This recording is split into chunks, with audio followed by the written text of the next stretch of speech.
we've just like leaked how we plan webinars for a whole year in the space of 5 minutes. All of a sudden, you have a seat at the table in the conversations around what's going to happen. So Lev, annual webinar planning. Like, this could be one of the most boring episodes of the podcast that we've ever done. Hold on, why are you starting the webinar, not me? It's my show now, but I thought given that we both know about planning, and actually you know what you're on about, I feel like we should give you a chance to talk as well. That's very kind of you. Thank you very much. And yes, we are talking about annual webinar planning indeed, and I don't think it's going to be boring. Really? No, I think if you think that, and that's your right to think that, you'd be badly mistaken. I think it's going to be really exciting. That's good. I think today could be the day we're going to convince a lot of people on this one. So absolutely, I think it's going to be good. Yeah, no, and sometimes it can be a bit of a hard slog, granted. But if you think back to kind of the early days of webinar experts, when we as a dynamic duo were sort of out and about, we spoke about this a lot. Yeah, and still do. Still do. Still do. Quite a lot about I can't say the glory days. There's like a staff of 7 of us now. We can't just say at the time of us two was the best time, can we? Like, well, it was though. Just remember who's editing this. I love you, editors. Don't worry. No, but yes, webinar planning. We're going to cover quite a range of things in this one because I think it's really important. And I want to kind of get your experience on this as well, because you work with customers every day on this. There are certain areas when this becomes more relevant, and I know from experience myself as well in talking about this that there can be objections on this as well. Yes. And often it's perceived perhaps as, looking at 12-month planning ahead as either sort of unsurmountable or completely removed from reality. Yeah. And we do get those kind of objections to say it's just not possible. So when you talk to your customers, what are the objections you get, or the challenges on that one? Yeah, and I think it's something that's worth saying is that I don't want to say it horribly, but it scares off the best of marketers. I've seen the world-class marketers all, if I say the words, so next year's planning, and they will shy away quickly. It is something that is is something that's on everyone's mind, and it's something that is a big topic to tackle, really. I've seen a lot of people be very scared of it because of the idea of locking themselves into 12 months. Some people see the idea of planning as you need to know every single word that you're going to say in the webinar within 12 months. So I need to know December's script by now, which it never has been. And it's to be fair, the best plans are never that. I think one thing that I always like to position it like is saying it's a platform, not a cage. The planning just allows you to create the good content, and it allows you just to create it sustainably. It's not locking you into, you must do this topic and this person must speak and this person must wear this colour shirt kind of thing. It's very much just a platform to allow you to plan.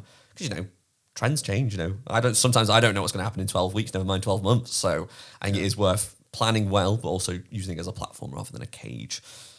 As well as that, the idea of we're in 2024. Perception of webinars is all over the place. Some people love them, some people absolutely hate them, and that can really impact your planning, and that's amongst teams, that's amongst even in yourself. You might think, actually, I don't like the word webinars. It's okay to not like them. I think it's there are some good reasons for that, but I think that can be a barrier to planning in the same way.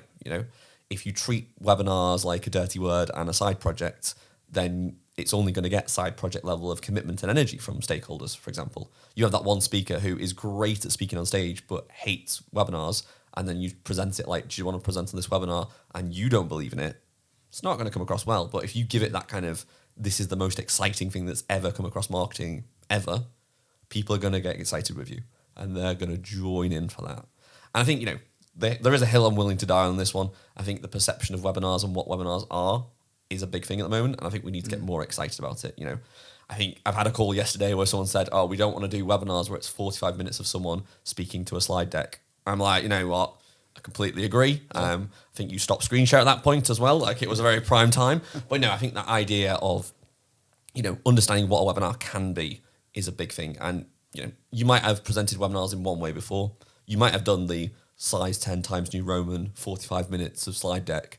And if that's your vision of 12 months of planning, that sounds like the most painful thing I've ever heard in my life. So I do completely understand. But you've heard it before from us. If you see it as a kind of multi-touch experience, engaging with different audiences across a wide variety of formats, then it does become a lot more exciting, and planning becomes a lot more of an energizing topic. And, There are very good reasons for that.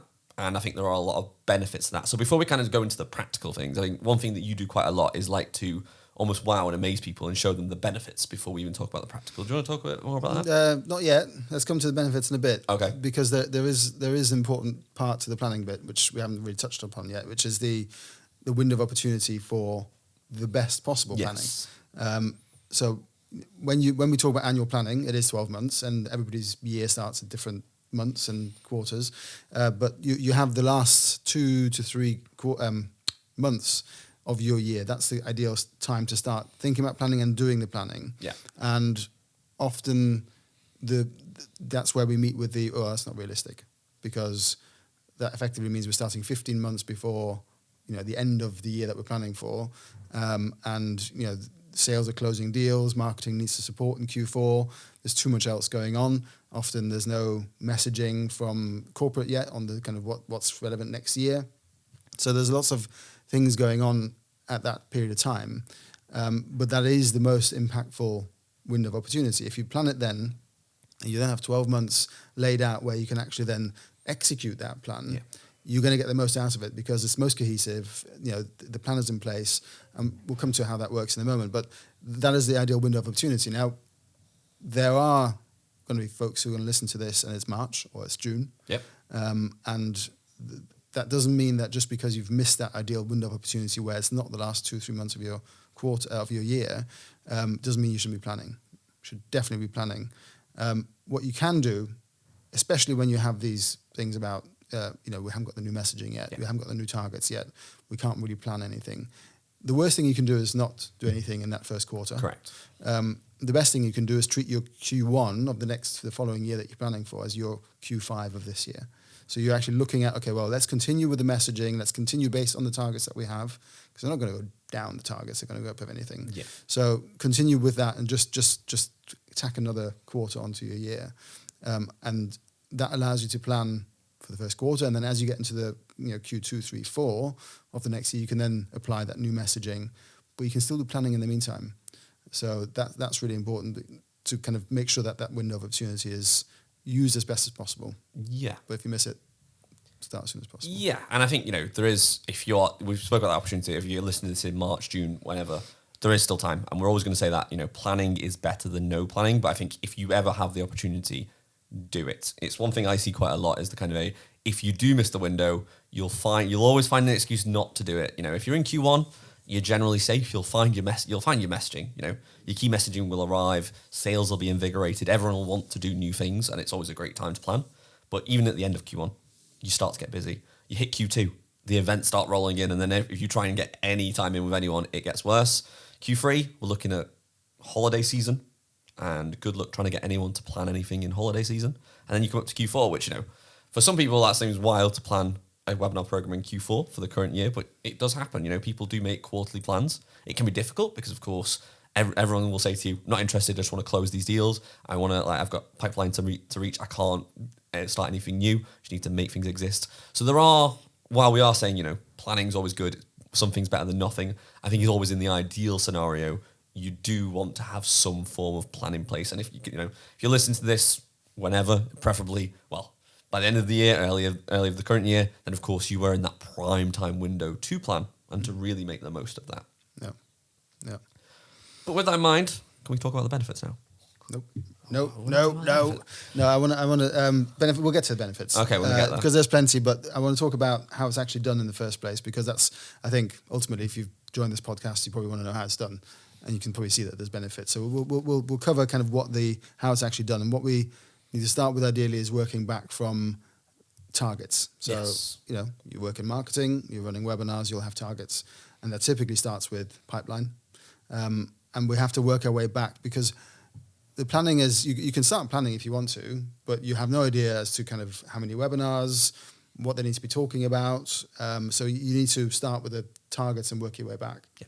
So I need to refer to some of my notes here, because I've written this down, because it takes you quite a few steps back through the process. So if you have a pipeline target, let's say of 10 million for the year, Big number.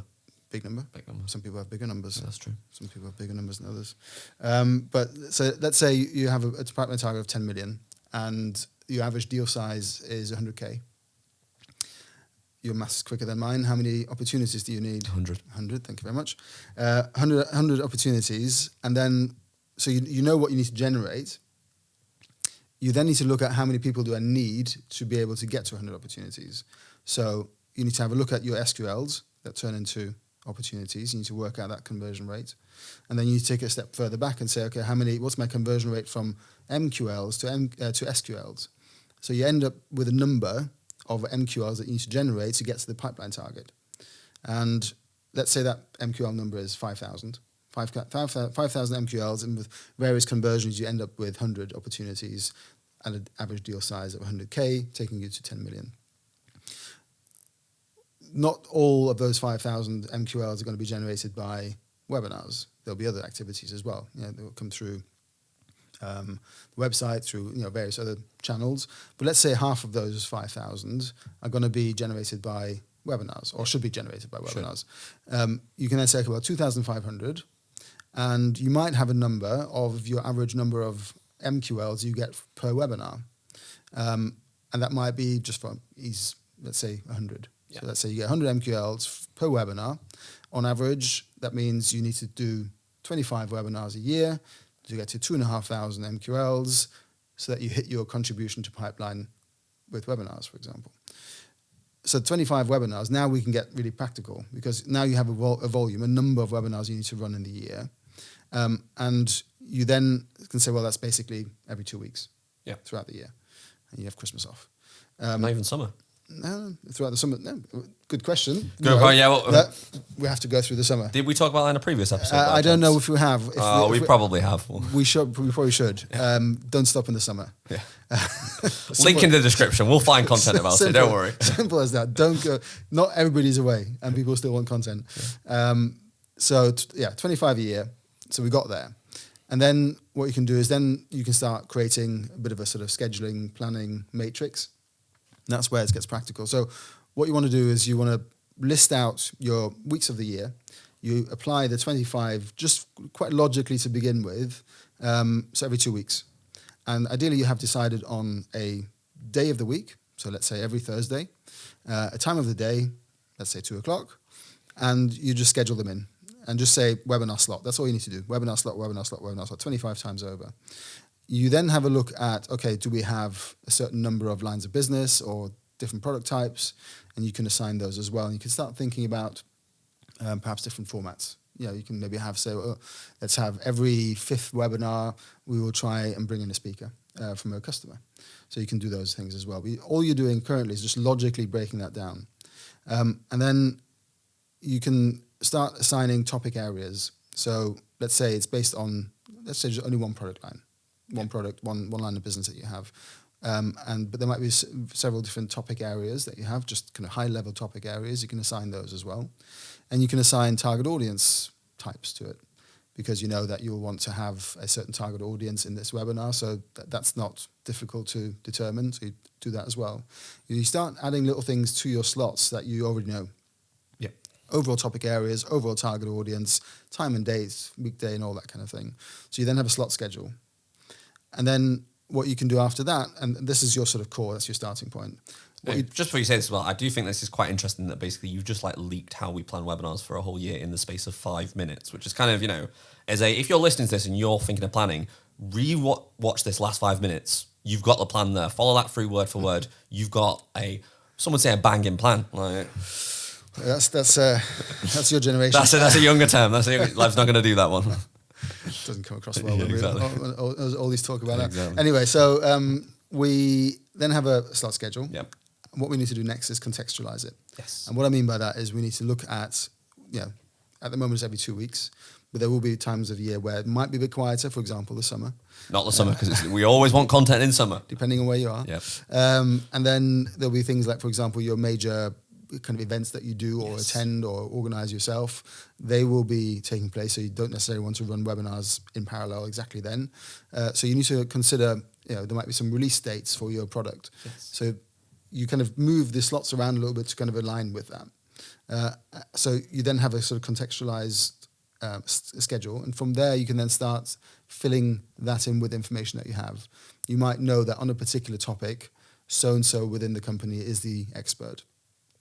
The most likely, 90% likelihood is they will speak on that webinar. So you can add those things into it as well. You haven't yet at all touched what is the slide content going to be? What is the title? What is the poll question we want to run? All those things can follow later. But what you have is a really, really solid matrix and schedule that actually is effectively the core of your plan going forward for the next 12 months. Because certain things you know for sure are going to happen. So that's put down. And then as you go through on a sort of quarterly or maybe half-yearly basis, or maybe after you get past that Q5, you have the new messaging, you can now start filling that in. And if you're really lucky, you have some team somewhere internally that actually is responsible for creating a lot of content, and they will provide kits to you or whatever it might be. You can then start applying that as well. So step by step, actually, it is not particularly hard to get to a point where you have a schedule and a plan, and then you fill in the missing bits as you go throughout the year. So quite and I think that's where I get the most excited, because that's the kind of, we've gone through the big hurdle. You know, we've come up with the framework, come up with the platform, then you start to see the real results. And it's something I see all the time. You know, it's if one of the big things is, we don't have content, we don't have speakers, but then if you're going to them without a plan, it's difficult to do. If you go to them, right, we've got this full schedule in place, when do you want to speak on the webinar?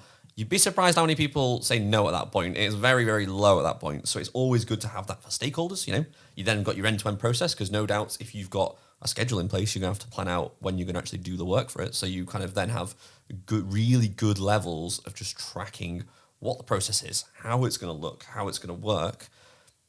I should say this, and, you know, we do a bit of marketing, you know. We're not just about the webinars. We understand that it's part of a bigger marketing universe, as it were. So then actually you can start to coordinate with other marketing initiatives. For example, you then can go to, say, your web team, your social team, and go, actually, here's what we're going to be doing all year. Is there anything we could promote during that section? Is there any webinars that you want to promote, for example? So then you've got content for your webinars, you know. You might have a white paper that you're then ready to go for, but then your webinars might be promoted on socials, on emails, and there might be new opportunities to do that. And it creates this cohesive message that, you know, webinars are being sourced from different places. The leads are coming in from all over the marketing stack, which is ultimately what we really want.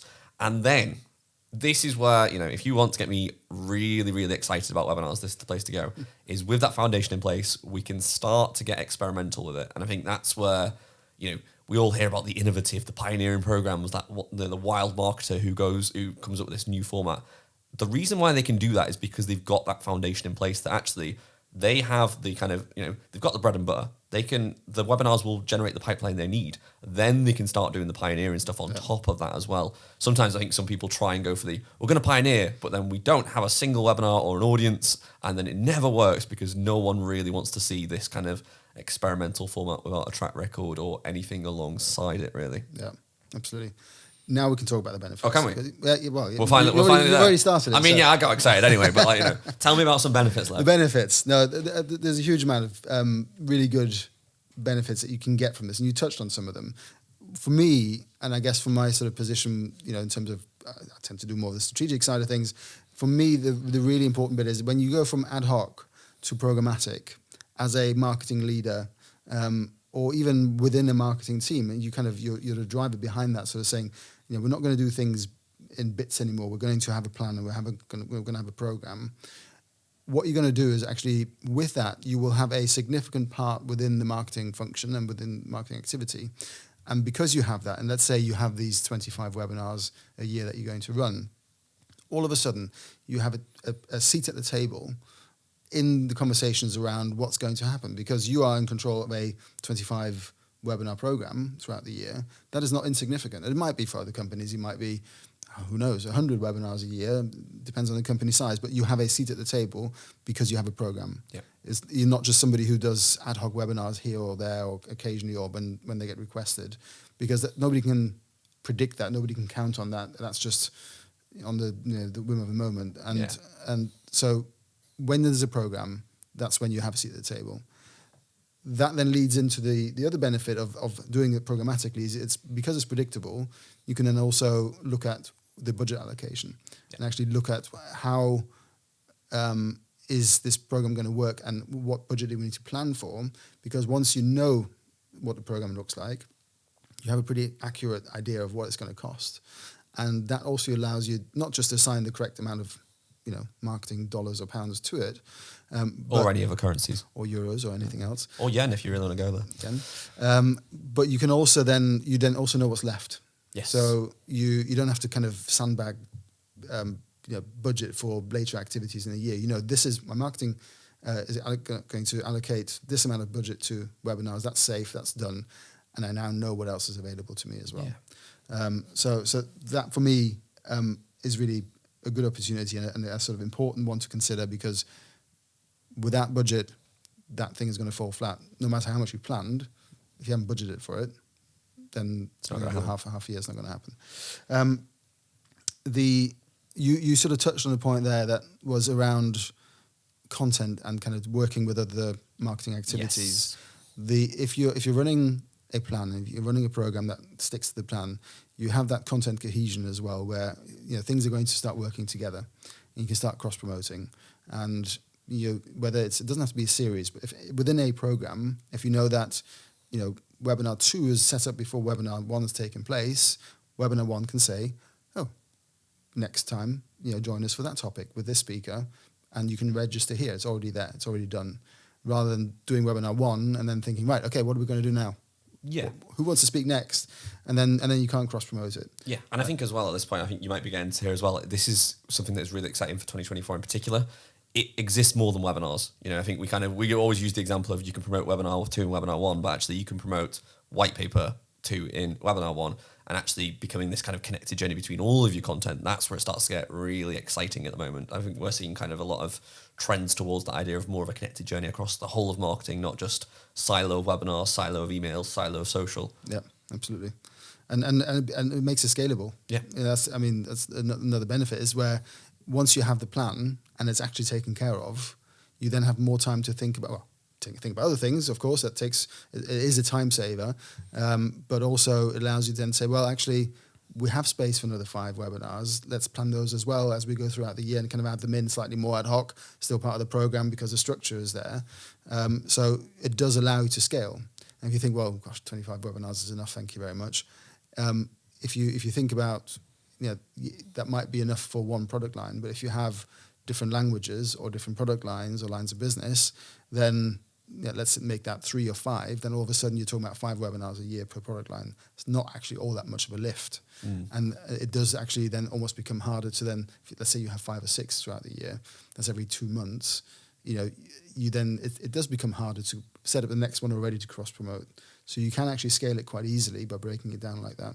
And because you've planned it ahead, actually you're not spending your time chasing around all these webinars that you're trying to set up, because most of that's taken care of. Yeah, I think it's really interesting. I think, it's something that is going to be a really weird link, but it's going to work in the sense that you spoke about, the idea of you're not thinking about it as much. And I don't want to be like, oh, webinars become mindless or live streaming becomes mindless, but I think it almost relates to, was it Steve Jobs who wore the same thing like every single day, basically? Yes. And the idea of, because he wore the same thing every day. The black turtleneck, which, I'm a huge fan of a turtleneck, so I back it. But it's the idea of, why did Steve Jobs do that? Because he doesn't want to think about that. He has the format, he has the plan in place, he has the schedule of day 1 is turtleneck, day 2 is turtleneck. He might do the same thing every single day, but by planning that ahead, he's not having to occupy his mind with the day-to-day of what clothes do I need to wear. I mean, it's the same reason why I meal prep really heavily, is because I don't want to have to think about, what food do I have to make, what food do I have to cook, what do I have to wash up. I then have space to do all the other things I need to do in life. And, as a marketer, you've got many things you need to do at all the times. Yep. So actually, by having this structure in place, you become like Steve Jobs. That's a great clickbait title for us right there. Yeah, that's just true. But you will have, seen this in practice. Right? Yes. We have done this. Yes. And we do it quite a lot. And we talk about it a lot, but our customers do it a lot as well. Can you give some examples of where this has worked and kind of how it's worked out? Yeah, so I think one thing that, I'm kind of speaking about this idea in context, but it does actually have a real life example. This idea, one of my established programs did this last year, where they had the core idea, they had the core plan in place, and they were running webinars, and it was the bread and butter was there. They were running it week in, week out. The program was sufficient, it was structured, it was running. So then actually the marketers came to me and said, well, Andy, we kind of want to do more now. They had they were fine with the webinars. They kind of knew what they were doing. They kind of got used to it, and it was almost too comfortable for them, which is, that's always a good place to be. If webinars get a little bit too comfortable with you, that's the time we need to start really growing into them a bit more. And that's what they started to do. They started to come to me and go, well, what can we do with them? Like, what more can we do? And then at that point I was, very excited. I got to get I got tech experimenting going wild, but we were able to build in different elements. We built in a podcast, for example. There was a whole series where webinars also became podcasts, and we were able to do some great cross promotion. One of the events became much bigger than it needs to be, than it was originally. But then actually the amount of content you could get out of that was absolutely incredible. And I think, you've also touched on one of, I feel like I've got loads of examples and you've got every single one of them, which was kind of great. But, the scale one is always a good one as well. Because I think I'm currently working with a client who said to me, we don't have content or we don't have plans. And I think this, and I think everyone in the office knows this. That's kind of like if you say that in front of me, I'm going to prove you wrong every single time. Because I feel like I sat down with them for 2 seconds and went, okay, so if you want to run, I think they were like, we'll do one webinar per quarter. I was like, okay, that's 4 webinars. It's a great start. We can work with that. Yeah. But then I started to go for this idea of, oh, great. So you work in 4 different languages. So let's do one per webinar. That's 16 webinars straight out. Oh, and then you have a product launch every single quarter. We should probably add one for that as well. Oh, wait, there's 4 languages for that as well. We should probably add one for each of that. And I've gone from 4 to 32 in the space of a 5-minute conversation. I think that is where planning helps a lot. When you have that kind of structure in place and the ability to scale, you see how easy it becomes to actually generate these webinars, generate this content, and generate this audience experience without having to do much extra work. It's more just thinking on that kind of strategic mindset rather than just we're going to do webinars and it's going to tick a pipeline box. So this is interesting what you said there, because I think anybody listening to this will think, guys, I simply don't have bandwidth to do 34 webinars. I'd rather do 4 than 34 because I know that's manageable. Yeah. But you just said it's without really significantly more work. Can you explain that a bit? Yeah, so I think this works especially if you're on the global scale, but I think generally there are ways to dissect this. I think there's different ways we always approach it in terms of there's multiple ways to do work with content. Language-wise, it's always very simple. It's if you do something in English, guarantee someone will want to hear it in French, German, Spanish, Italian, Japanese, you name the language. And it's always going to get a better response in native language. Mm-hmm. So you've got one piece of content that can serve 5 different languages. That's 5 webinars right there. And you spent what? An amount of time translating. That's about it, really. Yep. You could also look at it from the content journey as well. There could be one core message. There could be a product. It could be a new report. That's not going to be relevant, or everything's not going to be relevant for every single part of your audience. Yep. There's going to be people who have only just heard about your company. Make a webinar that's designed for that. At the very beginners, we released this new product. If you don't know anything about us, this is what we're going to talk about. The content very much is a high-level content. Then work down someone who maybe has heard about you, who then go, actually, this is kind of, we can talk about the meat and bones of it a little bit more. It's kind of, we're talking there. So then the content still exists, that might be as part of your product launch, that might be part of your report. It all exists, but you're just angling it different. And then you can go for the real experts and ask them and really dig deep into what they're talking about as well. And then, by using the same content, you've then got more webinars. Imagine that times by the languages. I've kind of just made 45 to 90 webinars with ease. And, there's no secret. This is kind of how the big orgs work, really. They're not kind of looking to make 400 individual unique pieces of content. They're just scaling the 10 really key topics into many, many different ways. Yeah. And I think that's where I get excited about the scale, because once you've put this plan in place and once you follow that process and once you start looking at the kind of the formats that you described there, as you say, the workload doesn't actually increase significantly more because the content's the same, the topic's the same. You're slicing and dicing it and presenting it differently to different types of audience and language and regions, but the scale all of a sudden becomes feasible. Yes. And that's where often so often we talk to customers and say, there seems to be a sort of glass ceiling where they say, sometimes it's 12 because 12 times 12. Imagine if there was 12 months in a year. 12 months in a year. That'd be a great one to go for. But often that's a sort of a barrier where people think, well, I can't do more than that because I need to promote it as well. So logically, you can't do more than 12. And you start exploring that and you talk about different ways of promoting it and different product lines and languages, and all of a sudden that 12 goes away. And then there's sort of psychological barriers of, well, I can't possibly go beyond 48 or something once a week. And again, you look at it differently. And all of a sudden, if you start looking at it slightly differently, the way we just talked about, the scale becomes feasible. And actually, there's nothing to say that you can't go to 100, 150, 200, which we've done with programs. And actually, the impact on the team seems reasonably low. Yeah, because absolutely. there's a process in place and actually dealing with it and planning it in the first place. If you do 150 ad hoc and you have to start afresh every single time, let us know if you can do that. I want to know. That's going to be an absolute nightmare. And whoever's organising those is going to leave after a while because it's just not. They're just going to burn out. It's just flat out. Yeah, absolutely. So I think that's where the really exciting bit comes in, and I think that's ultimately where the planning is so important, because if you can get that right, then scale is not an issue. And coming back to that original calculation of kind of working our way back from the targets, if you thought, well, 2,500 MQLs is going to be a nightmarish to achieve, but I have maybe a $10 million target, then revisit that thought that you had now with this kind of scale opportunity and saying, okay, well, actually, could we do it that way? And all of a sudden, I think that becomes much more achievable. Yeah, I think, this is kind of the exciting part, because now we've almost got to the point where we're like, well, planning isn't an issue anymore, and that's where as I keep saying, once you've got the plan in place, the innovation starts to happen, and that's where I think that's where I really, on a tactical level, that's where I can really start to work, and it's something I see all the time. I get the opportunity to work with speakers, for example. It's something we didn't mention of the benefits of a good scaled program is actually speakers get really good, and you get some really good repeat speakers who not only are excited to present at webinars, but they become great speakers. I think it's unofficial. I'm not saying anything right here, but we're seeing quite a lot at the moment that people who are presenting on content, presenting on webinars, are the ones getting the promotions quite a lot. And we're seeing that consistent kind of, it's actually really good for the profile build. And that's before presenting the good content, reaching pipeline goals and everything else that, you want in business as well. Are you saying people should thank you for their promotions because they've spoken on your webinars?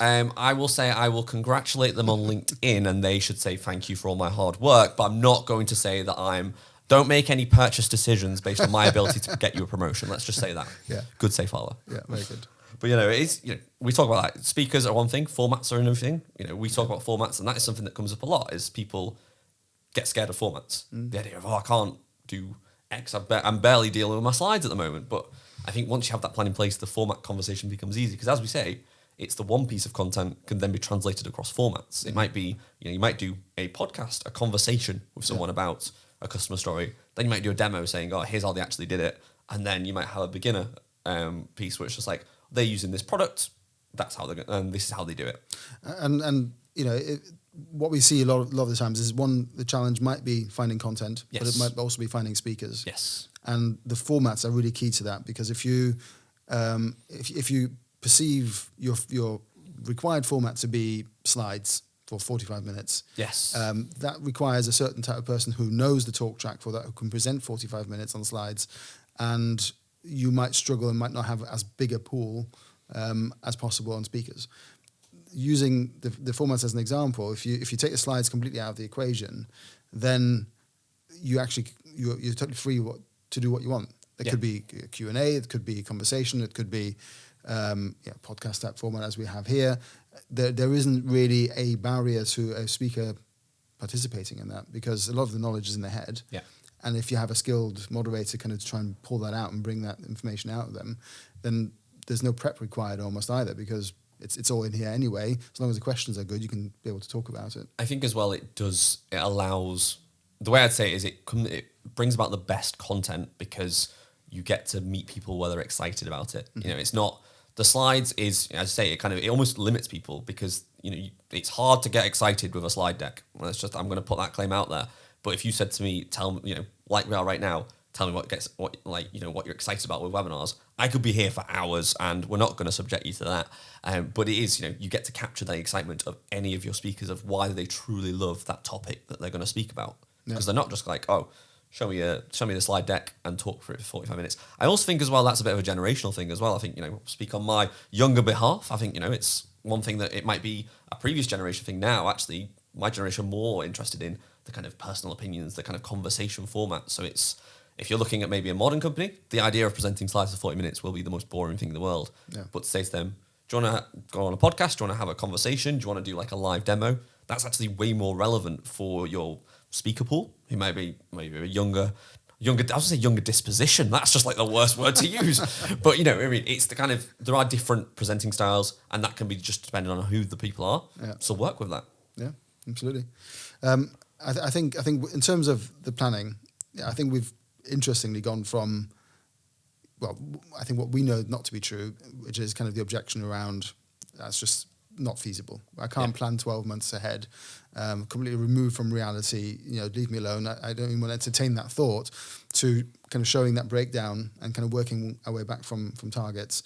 And then showing the opportunities and the benefits of being able to do that. And, you know, actually having the opportunity to build a speaker pool and create different kinds of content that appeals to different kind of people at different stages of their buyer journey.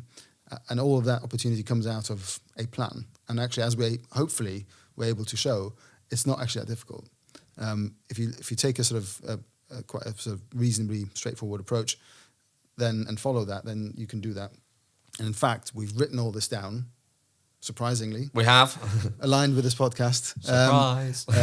There is a guide on the website.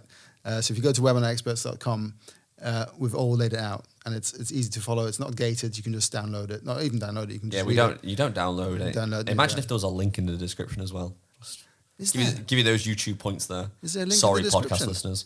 There's a description in the link below. Look at that. Description in the link. Yeah. It's go wrong Link- way around. link in the Yeah, there we description. go. We got you there eventually. There is one indeed below, and you can subscribe as well. So anyway, I think we've gone and hopefully myth busted this kind of idea of 12-month webinar planning is not possible. It's too much information, too many variables. That is simply not the case. It can be done. We have done it. And we continue to do it. We will continue to do it. Absolutely. And you will continue to do it as well. Yeah. So hopefully that was helpful. Join us next episode, where we're going to be talking to Case Hennipoff. Case is VP of Marketing at Chili Publish. And Case is a great guy. He's got a huge amount of knowledge and insight. And we're going to be talking to him about building a sort of digital engagement engine that is always on, and what his thoughts are on that, how he approaches that, and generally what his experience is with that kind of always on digital engagement. So join us for that episode. We'd love to see you there, and that will be out soon if it's not already. The next one in line on your playlist as well. But thanks so much for Andy, for your insights. Thank you for our audience for listening or watching. Always love having you guys. Remember, we want to grow this podcast, bring you more of these episodes. So subscribe so you don't miss out on the next episode, especially with Case. But also like this and share it if you like. You know, we just want to get more audiences listening to this and benefiting from it. That's why we do these things. So thanks for listening, and we'll see you next time. See you soon.